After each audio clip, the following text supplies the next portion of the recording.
Good afternoon, ladies and gentlemen, and dear viewers.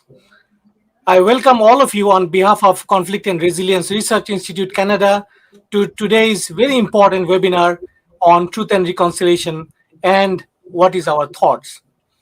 Today we have Chukwudi Jieme, our practicum student, who is going to run the show with an honored guest, Dr. Phil Fontaine, former National Chief of Assembly of First Nation Manitoba. Ladies and gentlemen, we are going to discuss a very important issue about the relationship of our Indigenous brothers and sisters and mainstream population and what we see in terms of truth and reconciliation. Before we get into the main event, let me do the treaty recognition first. Conflict and Resilience Research Institute Canada is located on original lands of Anishinaabe, Cree, Oji-Cree, Dakota, and Dene peoples, and original lands of Métis Nation. We respect the treaties that were made on these territories. We acknowledge the harms and mistakes of the past, and we dedicate ourselves to move forward in partnership with Indigenous communities in a spirit of reconciliation and collaboration. Ladies and gentlemen, as I said, it's an honor to host Phil with us this evening. And without further ado, let me welcome Chukwudi Jieme to moderate this session. And he's going to introduce Phil absolutely and with proper information. Once again, Chukwudi Jieme, floor is yours. Thank you, Dr. Casa and Phil Fontaine. Thank you for honoring the invitation. I'm so glad. And Phil Fontaine was born at Sagkeeng First Nation, formerly known as Fort Alexander in Manitoba. His first language is Ojibwe. Phil attended residential school operated by the Oblast of Mary Immaculate at Sagkeeng. He also attended the Assiniboine Residential School in Winnipeg, and he graduated from Powerview Collegiate in 1961. In 1973, Phil was elected the chief of Sagkeeng First Nation. He served for 2 terms. And again, in 1991, Phil was elected the Grand Chief of the Assembly of Manitoba Chiefs, and also he served for 3 terms. Phil is the owner and president of Ishkonigan Incorporated, a successful consulting company he founded in 2009 that specializes in Aboriginal relations, negotiations, government relations, mediation, and adversary services. Phil is a very proud survivor of residential school.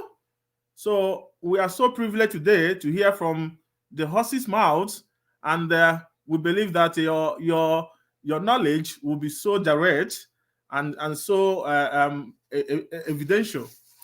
So today we are talking about the healing. Many people agree that one of the things that should be pursued and ensured is the healing for the survivors and their families of these residential schools. And but since the healing we are talking about is for the Aboriginal survivors, there is need to use healing paths that are very conversant with the people and make sense to them. It is worth noting that in the past, the government and the churches, they have made series of efforts towards healing, but from what we have gathered, most of these efforts, they have not been able to be successful. So today, we are going to look at the different Aboriginal healing paths and why is it necessary to explore these Aboriginal healing paths, and what are some of the benefits of exploring some of these healing paths. And since we have Phil today, and this is the last webinar, Phil, you are free to address other questions around residential schools. So questions like, how can we ensure broader reconciliation and healing? What were the original intentions for establishing these residential schools? Could the residential schools be termed civilization policy or colonization strategy? And how did the people, the Aboriginal people, how did they perceive or receive the residential schools? What were the roles of government and the faith-based organizations in the running of these schools? And what are some of the hindrances or the obstacles towards holistic and enduring healing and reconciliation? So, Phil, I now permit you to give us your thoughts. Just 1 second. Can you hear me? Yes. We can hear you. Oh, okay. Thank you very much for the introduction. Very, very kind and generous and very thorough.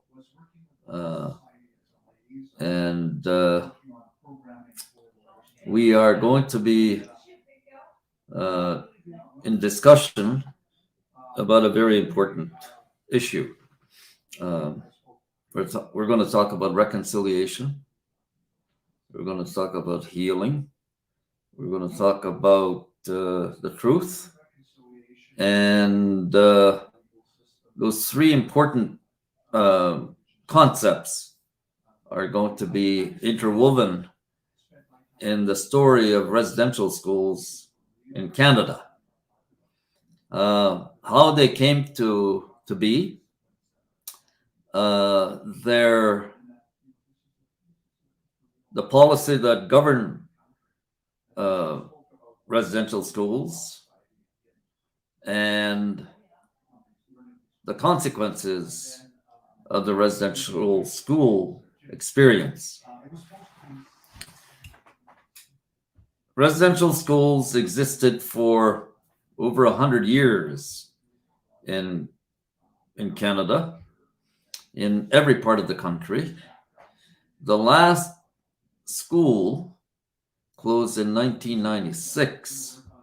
So the experience of residential schools remains a very recent experience. And it should be noted that before residential schools came to be, industrial schools preceded the establishment of residential schools. And the creation of industrial schools and what followed residential schools, that's quite often you'll hear about boarding schools, but you know, they mean essentially the same thing, residential schools or boarding schools, same thing. And they were based on the Devon Report. Devon was a senior political official in Ottawa that was sent to the United States to go and study industrial schools. And the most famous of these industrial schools in the United States was the Carlisle Indian Residential School in Pennsylvania, that included as one of its students a fellow by the name of Jim Thorpe, Native American, who was selected as the most outstanding athlete in the first half century in the United States. He was a professional football player, an Olympic champion in the decathlon and I forget how to pronounce the other one, and a professional baseball player. He was just an outstanding athlete. And he attended the school, and his one of his teachers was a fellow by the name of Warner. You've heard of Pop Warner football leagues? They're named after this fellow that coached Jim Thorpe. So when Devin came back then to Canada to report to the Parliament, he described what he witnessed, what he had studied, as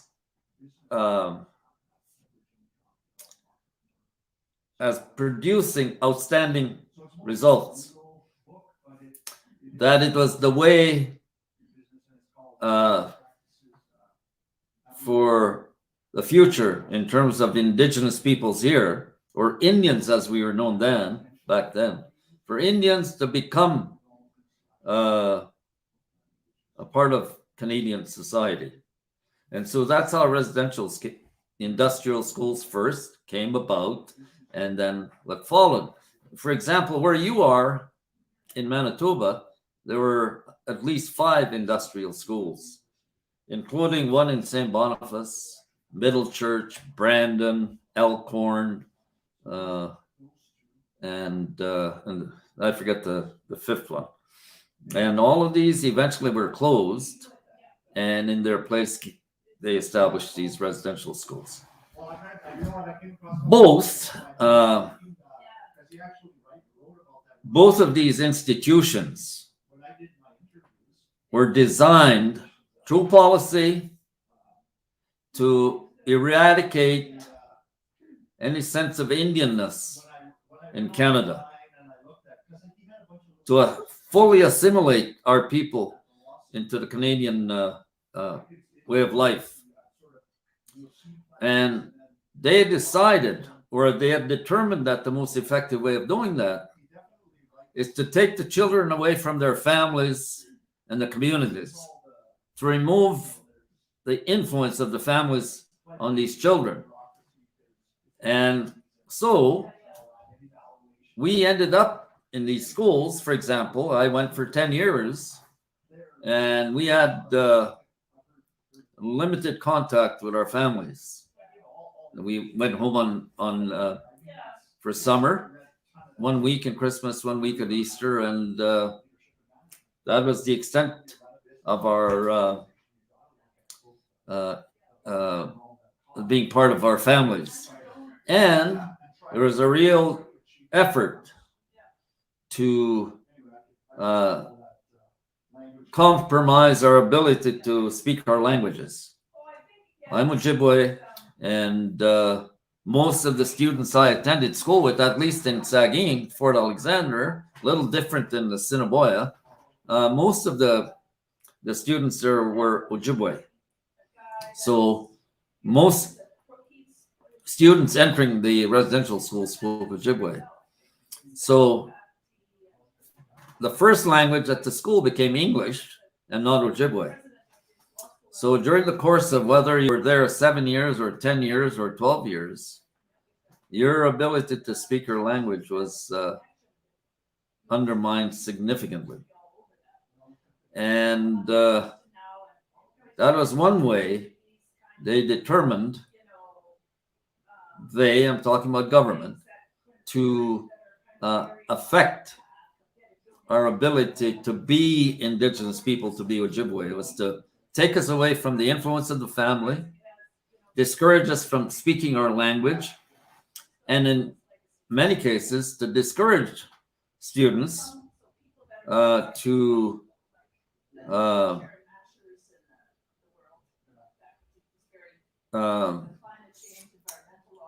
forget about their traditional teachings, their traditions, and the teachings of being, whether you're Ojibwe or Cree, and in the process to embrace Christianity in whole. right? And I'm not suggesting that when I entered residential school that I wasn't Catholic, because ours was a Catholic-run school, run and operated by the Oblate Order, the priests and sisters. We were Catholic. Our parents were Catholic. Our grandparents were Catholic. And that was so with many of the families in Fort Alexander. And so the notion of being a Christian, embracing Catholicism, was an imposition on students, young students, impressionable students. And that's just the way it was. And in the course of the history of residential schools, and I can speak from experience, personal experience, the consequences of this approach brought about abuse of different kinds. There's a whole range of abuses, whether you want to talk about sexual abuse, psychological abuse, deprivation, and the like. Those all took place in one shape or another in our school.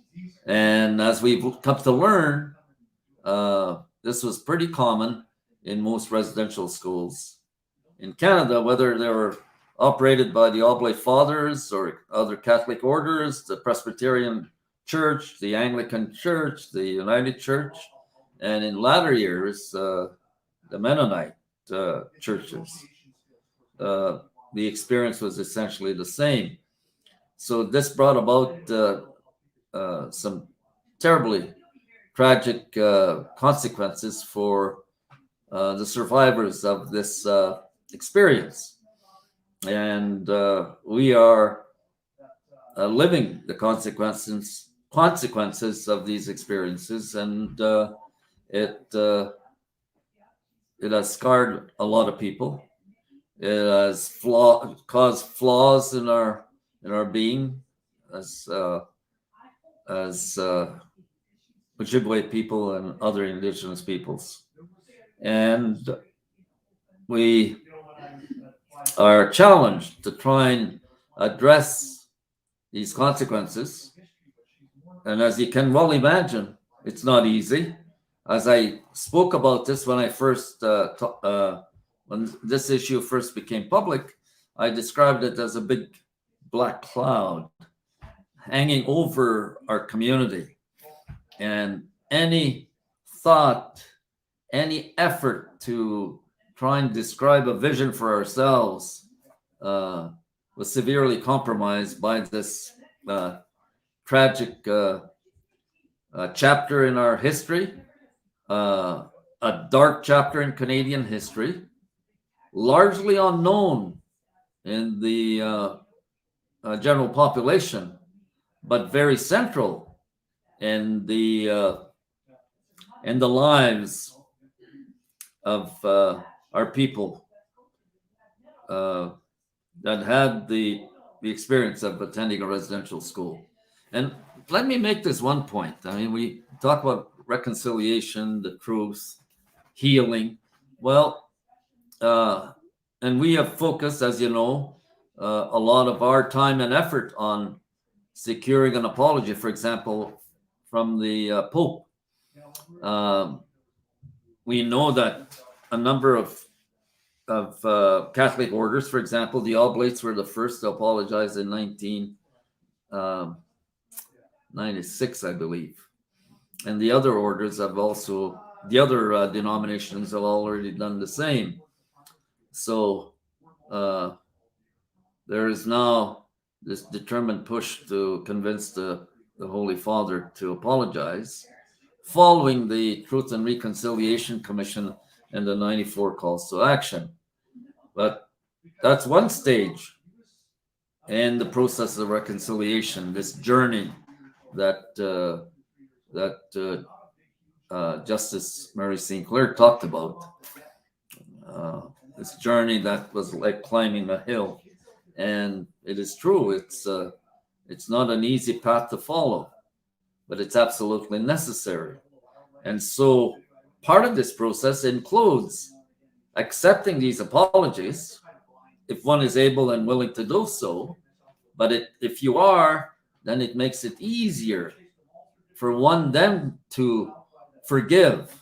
Because if an apology comes and there's no forgiveness on our part, then the apology could very well become meaningless, right? For what purpose? Someone apologizes and you walk away from the apology saying that it's insufficient or it's not good enough. Then if it's not good enough or it's insufficient, one has to be able to describe what is better. So the point here is the apology is one important step, but what is critically important is to describe with some clarity the steps that will follow the apology. And here in Canada, we've talked about records, access to records that are held by the government and the different churches, in particular the Catholic Church, the unmarked graves, reparations in whatever form they will take, and an effort to redefine the relationship between the churches, in particular the Catholic Church, and our people. And not an easy challenge, but that's what we're faced with. And it is true from our perspective that reconciliation doesn't affect only the people that live the experience. We are talking about this as a Canadian experience. It's a Canadian story. The missing chapter must become part of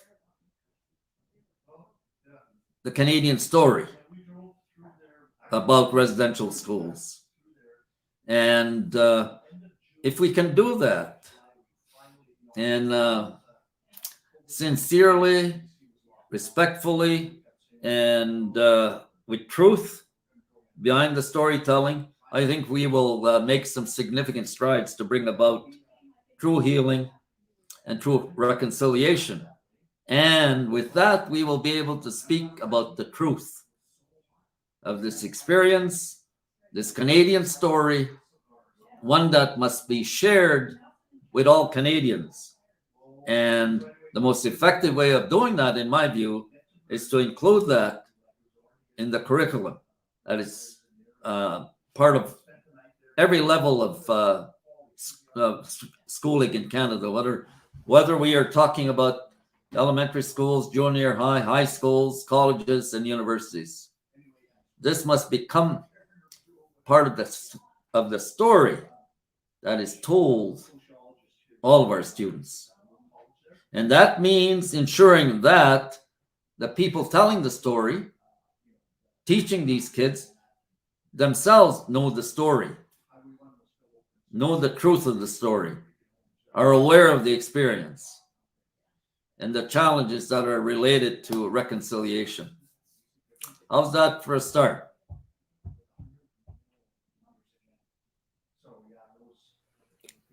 Okay. Thank you very much, Phil, for such a very evidential and personal story to the residential school. You mentioned that the basic three concepts around this discussion is they are reconciliation, healing, and truth, and that these residential schools existed over 100 years, and which makes the discussion recent. You mentioned that before the residential school, there was something known as the industrial schools. Quite interesting to know that. And that the essence of these residential schools was to make the Indians, as they were referred to become part of the Canadian society. And again, it was aimed at eradicating any sense of the Indian way. And these students, they were so sad, forbidden, or undermined, or restricted from speaking their native languages. And there was some sort of imposition of Christianity upon the students of these residential schools. And you talked about the major consequences of this policy. I mean, the one outstanding consequence is the abuse of different forms. And these students, they were separated from the family love and care. And you described this residential school history as a very big black cloud hanging over the Aboriginal people. You acknowledge that there have been series of apologies rendered, but you mentioned a very important point, that accepting these apologies makes the difference. Because one thing is rendering the apology, another thing is the people accepting it. And once these apologies are accepted, you are of the view that it will lead to forgiveness. And but you observed that there should be the steps, there should be some described steps to follow up, the actions defined and described to follow up the apologies. And there is need to set the record straight when we are telling the stories. And but it's also need to redefine the relationship between the Aboriginal people and the churches, especially the Catholic Church. And you finally mentioned that you have the view that one of the ways forward is to include the residential school story into the curriculum, and making sure that the people who will teach this residential school story, that they know the story, and that they tell the story in a very honest way. You have the view that will help. So thank you very much for such insightful presentation. And I welcome Dr. Kausana, if he has any question or contribution to you. Thank you. Thank you so much, Chukwudi. Phil, thank you so much for a very holistic view of the residential school and how it came into being. I just have, when you were explaining, it was such an a very interesting way to understand the history. So for our viewers, Phil, can you little go back and tell us more about the differences of the ideology behind industrial schools, and which later converted into residential schools, especially in the North American context, I mean, USA and Canada?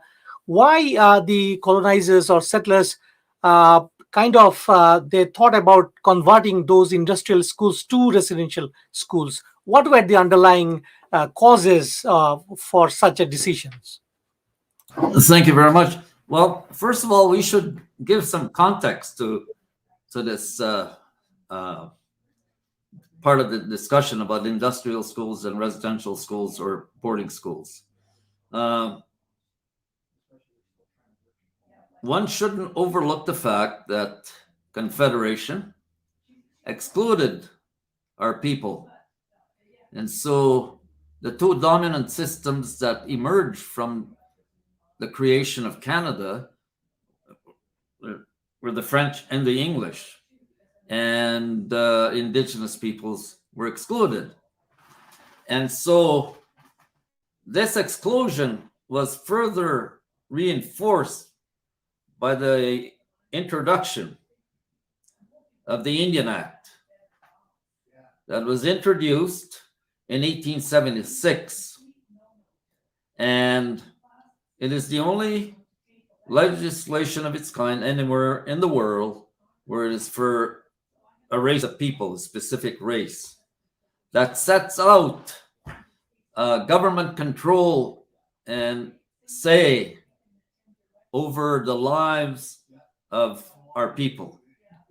And it's been I don't want to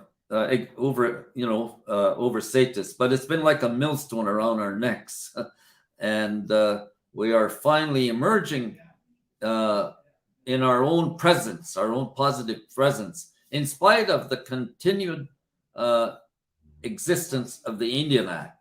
So we had the Indian Act, then we had the treaties. Before the Indian Act, we had the beginning of treaty making in Eastern Canada, and then in Western Canada with Treaty Number 1 in 1871, August the 3rd. The numbered treaties, 11 of those treaties, and that was about land.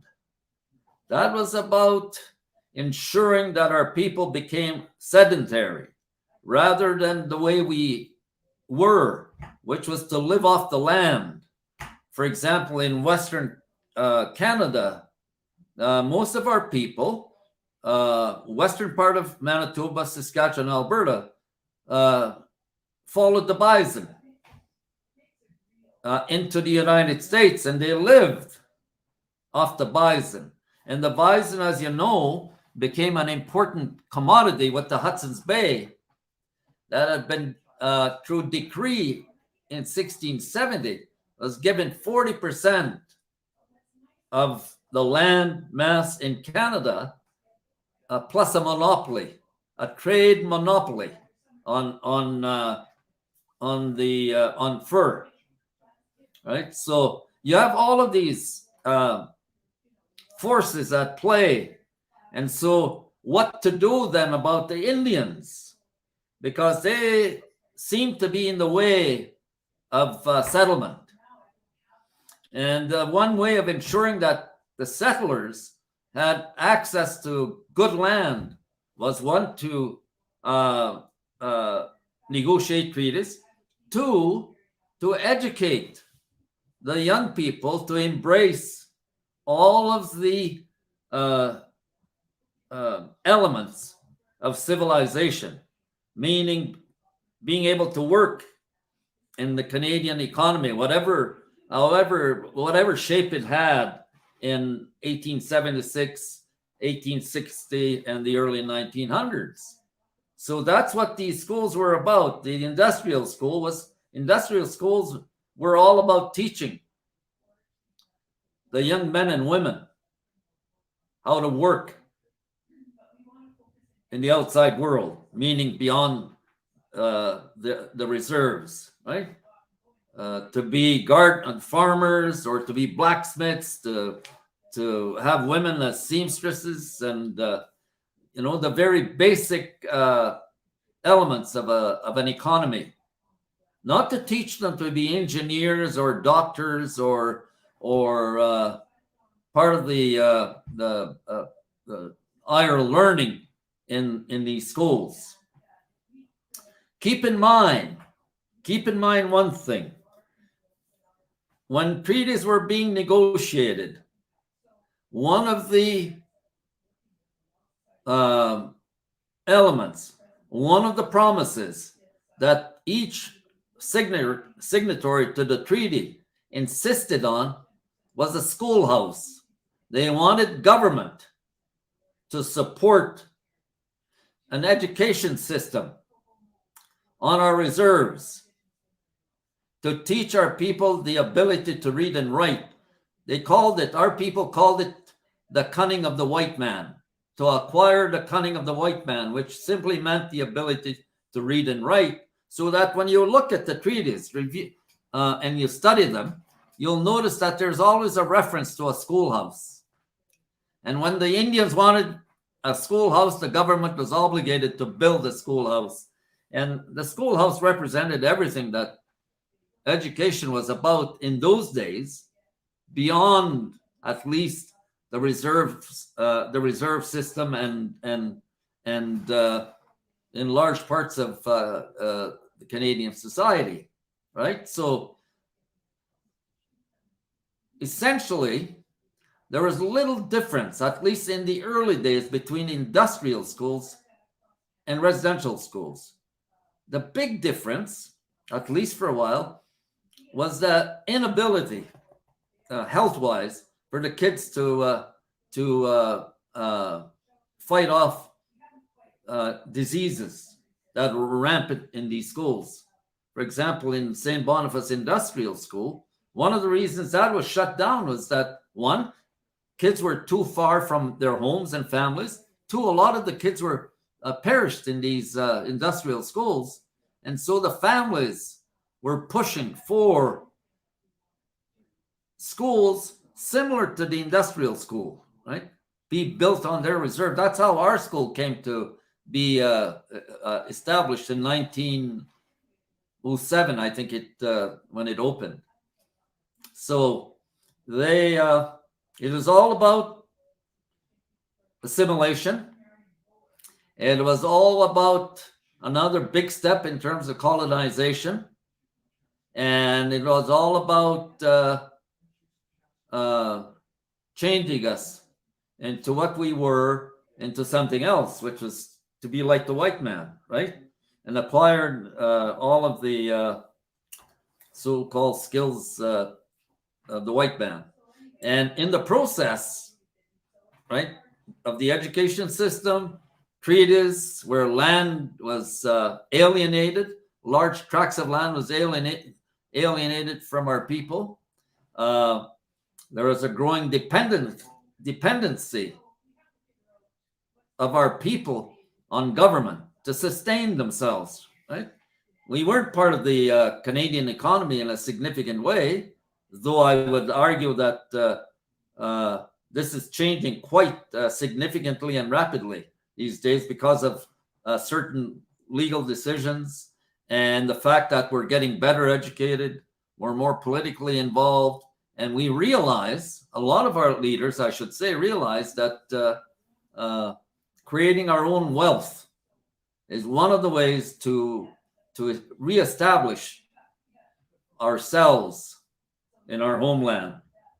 And you can refer to one statistic to emphasize or underline the importance of that. There are 50,000 small businesses of all kinds of shapes and forms that are owned and managed by Indigenous peoples today. They generate about $80 billion towards the Canadian economy. So that's quite significant. And in all of this process, this movement, and when we talk about reconciliation and the revitalization of our economies, there's this reference about indigenization. You've heard in the word indigenization. I mean, they're just like reconciliation. There's so many different definitions of reconciliation. Indigenization is the same. But in some institutions, for example, one university I'm aware of, they've committed to indigenization, which simply means ensuring that that institution is considered a home to our students, that they are represented fairly and throughout the institution, whether we're talking about social work, education, law, engineering, and in terms of being a faculty head or a president of the university or a chancellor or being on the board. There's been a commitment made to that principle. Whether there is in fact follow through to that, I mean, remains to be seen. We have a responsibility in that regard, we, the Indigenous community, to make sure to keep the feet to the fire, so to speak, of the institution, so that they don't forget about the commitment they made when the TRC, the 94 calls to action, the 10 principles of reconciliation were hot, right? They were hot. Everybody is talking about TRC, the calls to action. And all of a sudden, we had the issue of the unmarked graves in Kamloops. But even before Kamloops, we had Brandon. They discovered 100 graves there in Brandon before the 215 were of unmarked graves in Kamloops. And what did the city do? They allowed a developer to build an RV park over the gravesite in Brandon. Yeah, that's true. So what do you think about that? Right? It's not very reassuring. Absolutely. Thank you so much, Phil. Phil, just I would say complimentary question about Indian Act. You have rightly mentioned, and for our viewers, Phil, I would like want to comment on quote Assembly of First Nation Chief Perry Belgrade stated in 2018, and I'm quoting here. He said, "We all want to move beyond the Indian Act's control and reconstitute ourselves as indigenous peoples and nations with fundamental inherent rights," unquote. So we have seen over the past 100 years, there were revisions to the Indian Act, but the Act still remains, if I know it correct. So what do you think the problems of repealing the Act all by itself? And you had been leading your communities for decades. So given your experience dealing with federal and provincial governments, what do you see the basic impediments in repealing the Act? The most obvious impediment is ourselves. It's our understanding of the Indian Act, or the lack of understanding of the Indian Act and its implications. For example, I mentioned the treaties. There are a good number of our leadership that believes that the Indian Act protects our treaties. That is simply not true. Simply not true. I would reference the UN Declaration on the Rights of Indigenous Peoples as a much stronger vehicle for reaffirming our integrity as Indian nations, right? Not the Indian Act. The Indian Act was about prohibition. We're talking about something that will enable our people, and so repealing the Indian Act, one would think that it would be something that would be welcomed by, for example, most chiefs in the country, but it's simply not true. There are a lot of chiefs that still believe that the Indian Act should be allowed to stand. Well, that's fine, as long as it's not the preeminent piece of federal legislation that describes the relationship between our people and the federal state. It's inconceivable on my part that a racist, archaic piece of legislation would be allowed to exist. It should be repealed as soon as possible.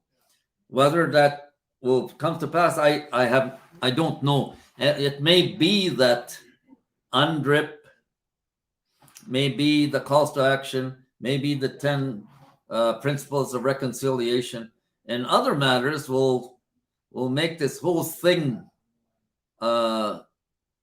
unimportant, right? But I'm reluctant to draw that conclusion, because land, for example, land is commonly held by our people, right? There's no fee simple in our communities, and the utilization of land in our communities is very much dictated by the terms outlined in the Indian Act. For example, if you wanted to develop a piece of First Nations land and you wanted to engage in a partnership with a developer, well, you have to go through a surrender process. And the steps to be taken are described in incredible detail in Ottawa, right? You have to follow these steps. And so you have to surrender to lease or surrender to sell or whatever. And the most, how would I put this? The highest standing of Indian lands is, I would describe as certificate of possession lands, which simply means that if you have a certificate of possession, CP, on your lands, you can sell the land, but only within the community. You can sell it to another First Nation person. And there are some protections, like if you have a dispute over land or money with another Indian, right, according to the Indian Act, you can sue that person. But there's a prohibition against non-Indigenous people suing us. Okay. Yeah, go ahead. Phil, thank you very much. And I have two questions. One, I know you are very conversant with the TRC recommendations and call to action. Do you think there are things lacking in those recommendations? I mean, if you are asked to include something, what will you include in those recommendations for us to achieve an enduring reconciliation and healing? And how effective are the Aboriginal healing processes? If they are effective, can the government and the church explore them so as to achieve enduring healing for the Aboriginal people? Also action. Well, let me put it this way. I think the calls to action, the 94, and the work of the TRC is an outstanding piece of public engagement. But the TRC report and its 94 calls to action is one of many reports and studies with numerous recommendations that have been brought before government and before the Canadian public. And just as an example, the Hawthorn Report, that for the very first time described Indians as citizens plus. Hawthorn Report, I recommend that you read that. And then, because of Meech Lake, came the what the hell? I'm getting forgetful, you know. It had 440 recommendations. The hell? I was going to say Aboriginal People's Television Network, but it isn't. Wait.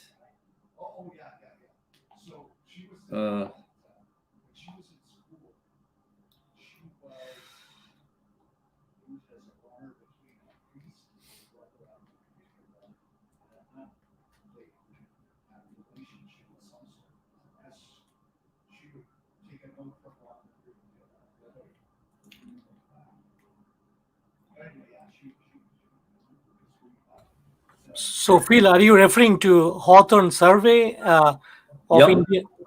Yep. Right. Yeah, and then you had the big one that came about as a result of the Meech Lake fiasco and the role of Indigenous peoples there. It was a coup chaired by former National Chief Erasmus and Judge Dussault, and it had an outstanding list of commissioners, and they had 440 recommendations. And then you have the report that was co-chaired by Murray St. Clair, Justice, and Justice Hamilton. Winnipeg. It had close to 200 recommendations. And then you had other inquiries. So there are so many wonderful studies and reports with wonderful recommendations, which struggle, or we struggle to have them implemented or to be given force.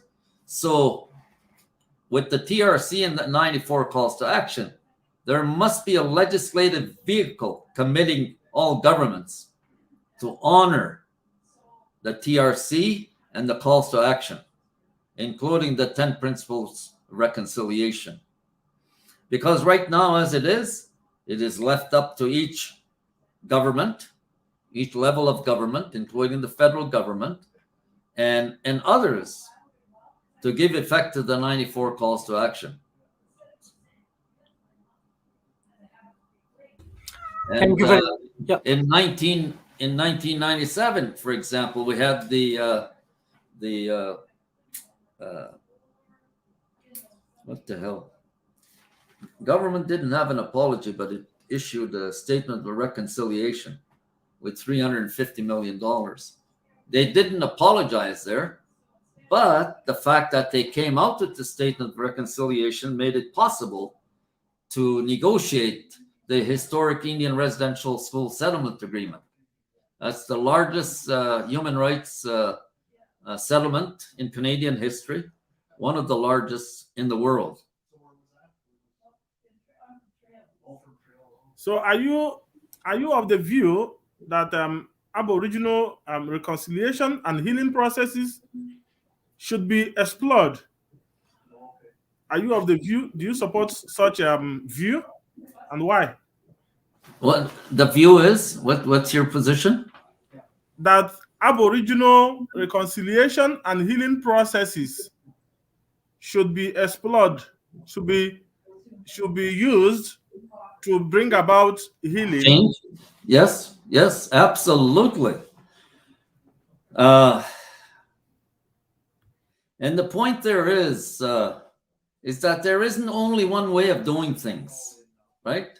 There isn't only one way of bringing about change. There isn't only one way of affecting consequences that matter to our people in a positive way. And so one should take every opportunity to bring about change using whatever vehicle that's before you. And right now it's the TRC and the 94 calls to action, the UN, UNDRIP, the language preservation legislation that's headed by Chief Ron Ignace from BC. That's important. But everything is important, provided there's a very serious commitment to follow through on what each of these commitments represent and how they can be given effect. Absolutely. Explore and research and study, and most importantly, implementation.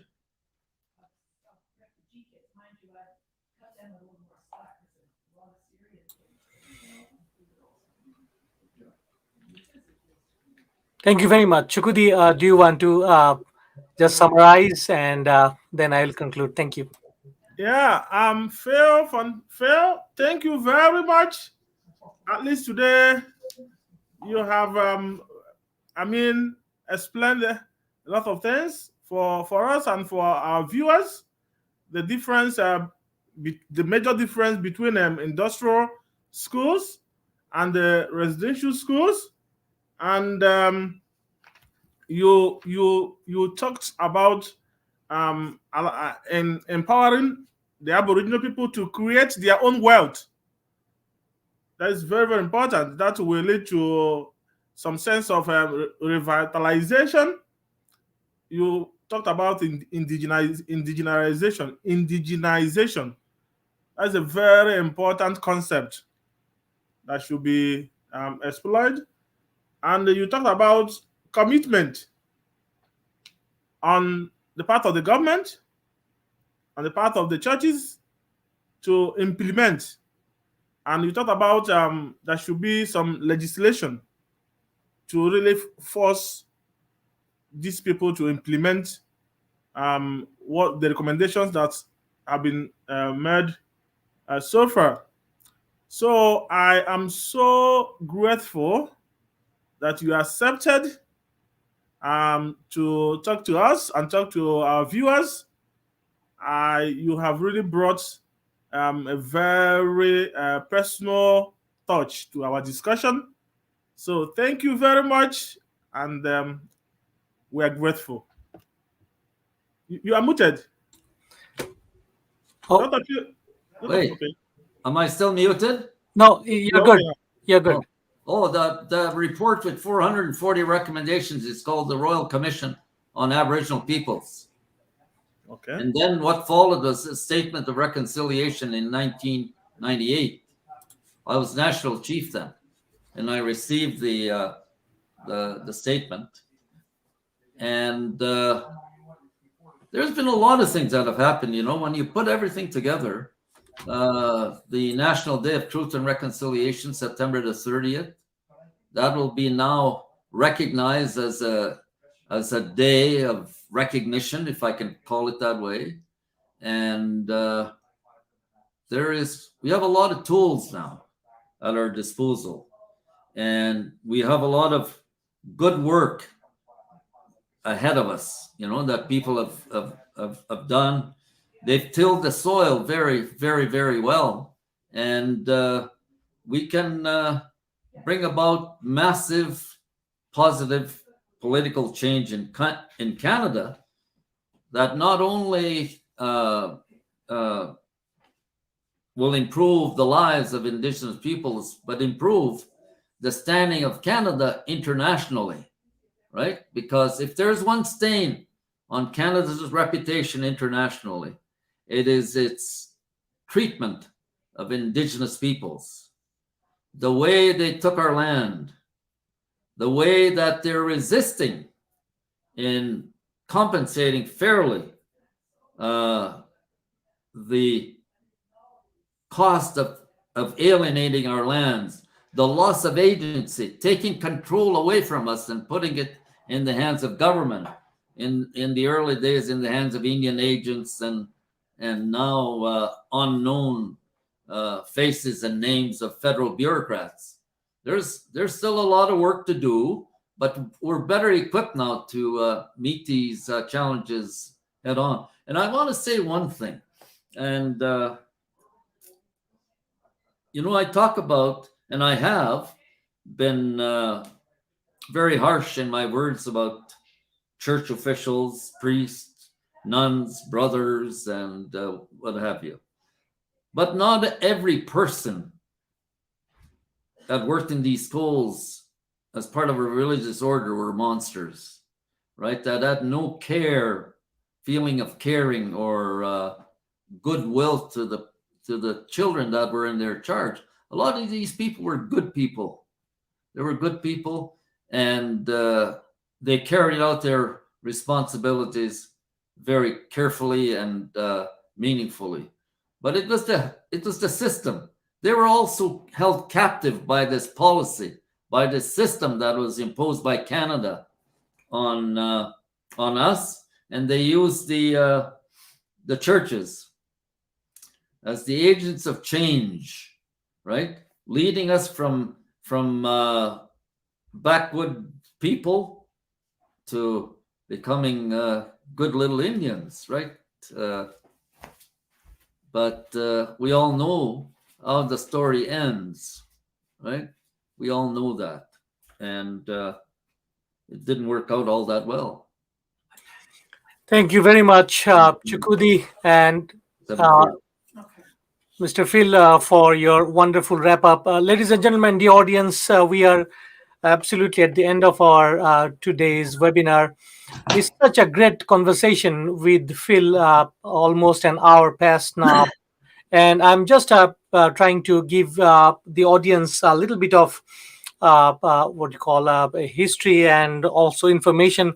Mr. Phil was mentioning about Indian Residential School Settlement Agreement which is commonly known as, in short, IRSSA, and which has been reached between the government of Canada, about 86,000 Indigenous brothers and sisters, and those who went to Indian residential schools between 1879 and 1997. So that was one of the largest repression in the history, about $1.9 billion compensation package called CEP, Common Experience Payment. So that was Dr. Phil was mentioning about. And also he mentioned about Harry B. Hawthorne's a survey of the contemporary Indians of Canada, which was published in 2 volumes in 1966 and 67. And it was the first federally sponsored study undertaken by social scientists, which purported the assessment and did the conditions of the status Indians in all regions of the country.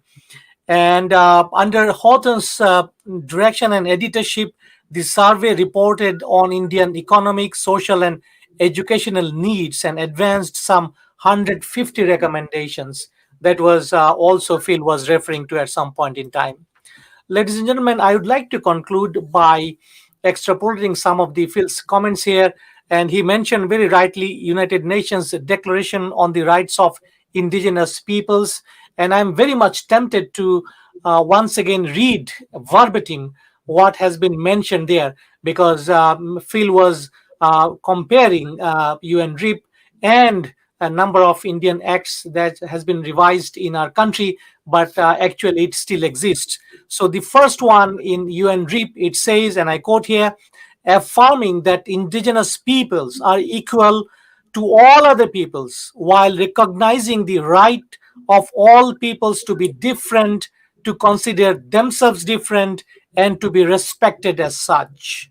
Affirming also that all peoples contribute to the diversity and richness of civilizations and cultures which constitute the common heritage of humankind.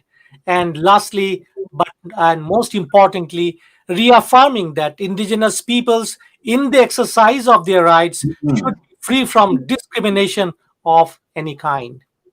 Ladies and gentlemen, I am going to use the same metaphor Phil mentioned, that we have tools now. We have recognized September 30th as the Reconciliation Day federally, and we observe it nationwide. We have prepared the soil very well, as he mentioned, till the soil. But we need to build upon the soil the relationship that was broken through our unjust practices by our predecessors in the past.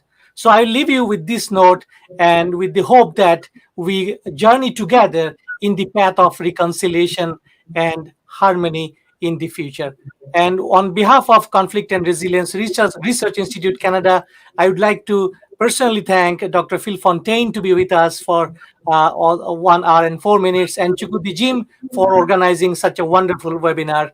And Miigwech, wherever you are, stay safe, stay well. Bye-bye. Thank you.